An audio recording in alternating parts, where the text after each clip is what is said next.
Hey everybody, I've just been working at this for about 15 minutes now, using a straight razor blade, try and get as much of this base gasket material off of the cylinder head as I can. And then I purchased some Permatex gasket residue remover, some foaming stuff I've never used before.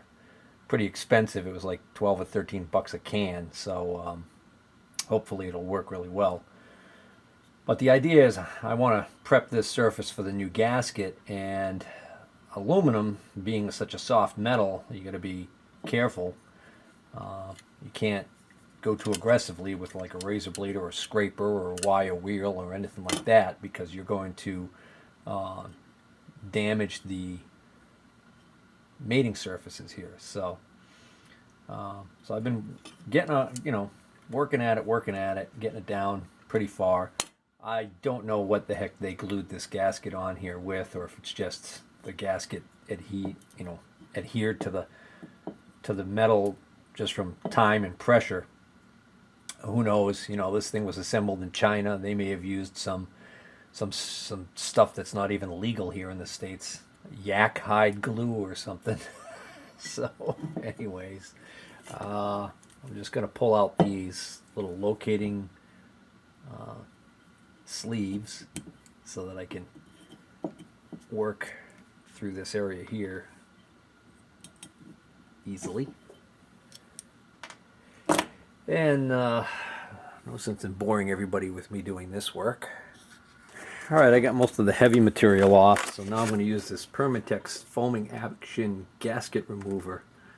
It says remove solvent-based gasket material, non-toxic, low odor, non-flammable. It actually says to apply it and then spread the gasket remover over the gasket residue with a brush.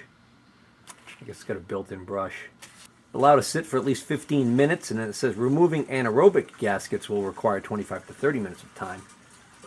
After set time has elapsed, remove residue with a plastic scraper or a clean rag, reapply if needed. So that works out perfect. I can apply this stuff, go have my lunch, and then come back and see how it did.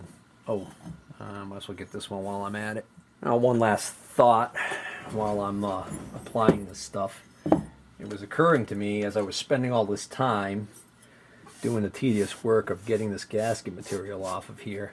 I was thinking about, how we value our time. And it was occurring to me that the difference between the cost of the new piston with the gaskets and the wrist pin and rings, and getting a whole cheap cylinder jug with piston and rings, the difference in price is probably only about $20. And when you think about how much time is being spent on prepping this thing, trying to hone this cylinder that's in really bad shape, cleaning off all this residue and everything, I think that in retrospect, I really wish I had just gone with the whole cylinder kit.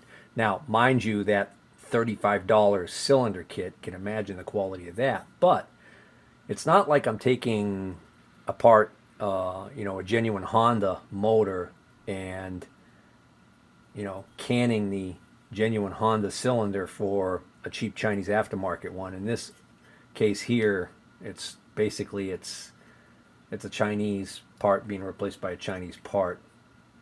So, anyways, I just thought I'd mention that. Make of it what you will.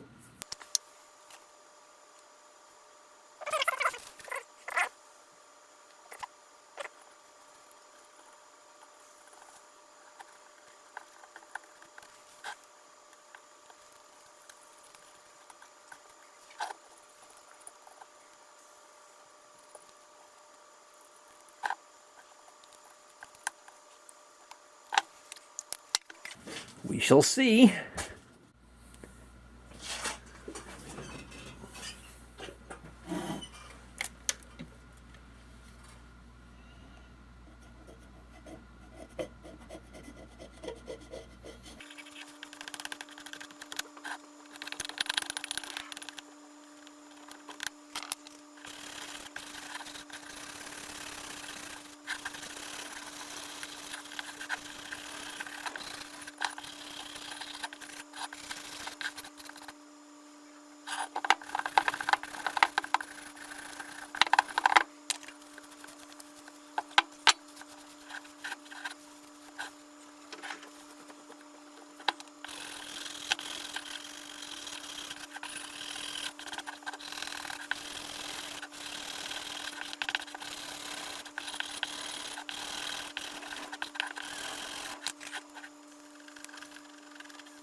I'm pretty unimpressed with this gasket removal chemical.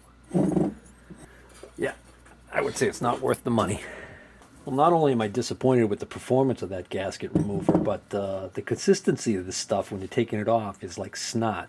It's sticky, and I mean, I just flushed this thing with hot water like crazy, and I could still see down here, like in this hole, there's still a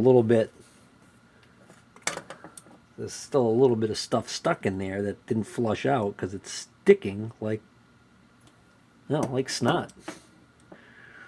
Goop. And what's really annoying about that is that in some instances, like this one for instance, this is actually an oil galley. So oil needs to travel up and down that to get to the top end by the looks of it. Like I got nothing better to do than pick these boogers out of these things. Well, some good news. This gasket is the correct gasket. It's a good fit. So what I'm going to do now is, well, what I'd like to do is I'd like to use some spray tack type gasket adhesive in a can and coat this, let it tack up, and then apply it to the jug. But I don't have any of that, and I don't feel like buying a can of that just for this little project. What I do have is I have some ultra black and some ultra copper. Ultra copper is for higher temperature, so I'm going to use, since this is at the base of the cylinder here, I figure the temperature should be pretty decent when this thing is running. So I'm going to use, well, I was going to use ultra copper, and then I just realized, look at this. That cap broke off at some point. That isn't going to do much to keep air from getting to that. So I wonder if this entire tube is now junk. Bet you it is. Just wonderful. Yep, that's all solid. That's garbage. Ultra black it is.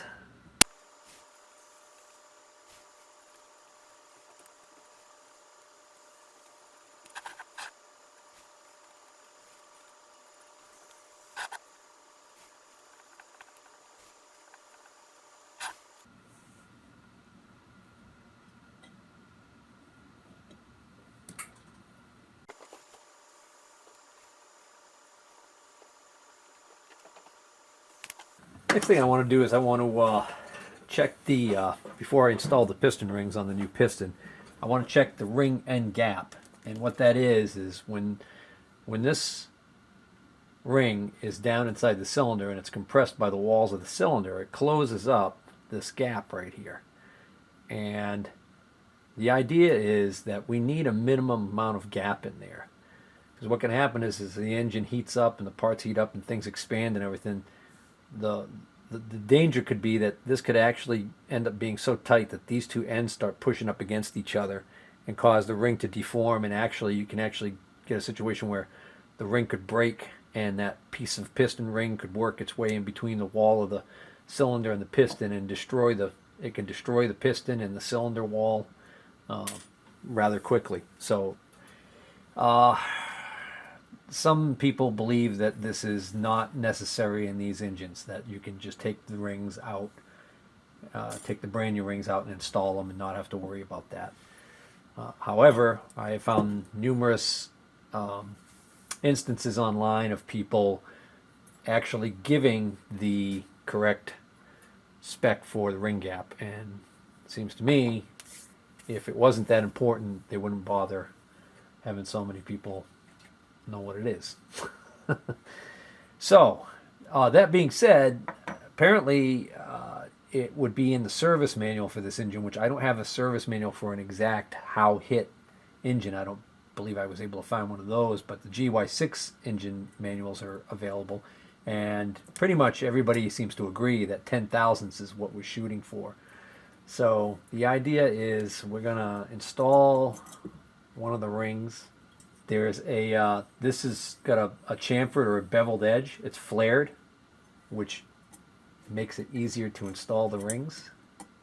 So the idea is we want to get the ring in there, and then what we want is we want the ring not to be tilted too badly. We want it pretty much even. if you have a depth micrometer or depth gauge, you can get real finicky and set it very precisely. But all you really need to do is take the piston, insert the piston, push down so that it's fairly even, remove the piston, take my 10,000 feeler gauge, and I'm going to come down here, and there's the gap right there. And what I want to do is I want to get this feeler gauge to fit in the gap, and should be just a slight drag,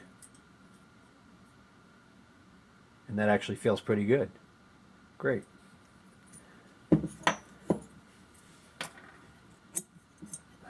Check my other ones. You want to insert the piston at least 10 millimeters. What I do is I just insert it to the point where all of the ring grooves are covered.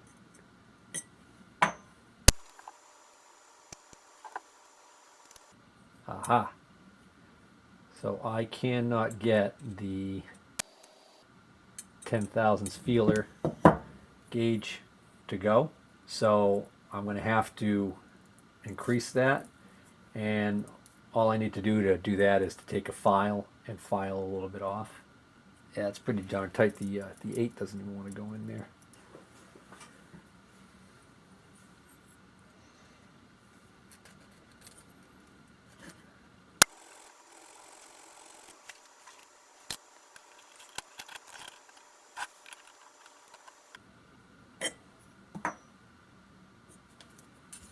Pretty close.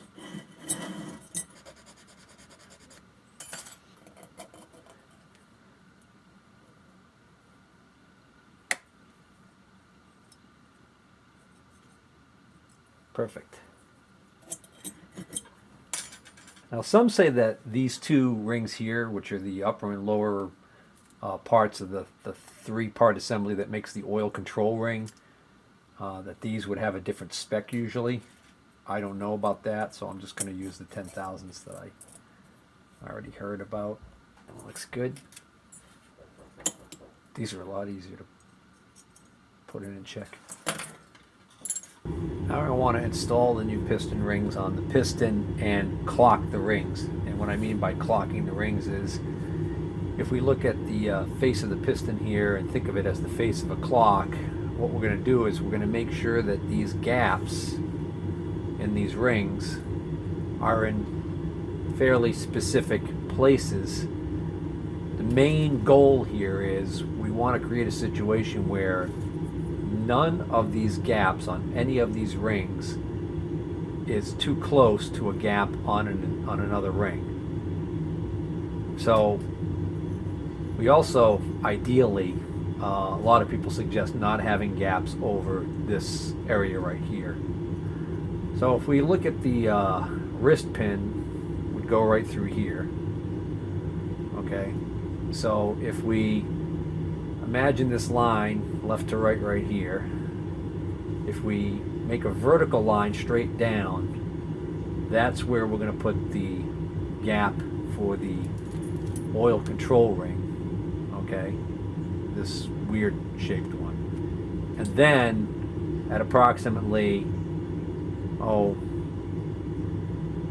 4 o'clock, we're going to put the gap for one of these other rings for the oil control ring. And then over here at 8 o'clock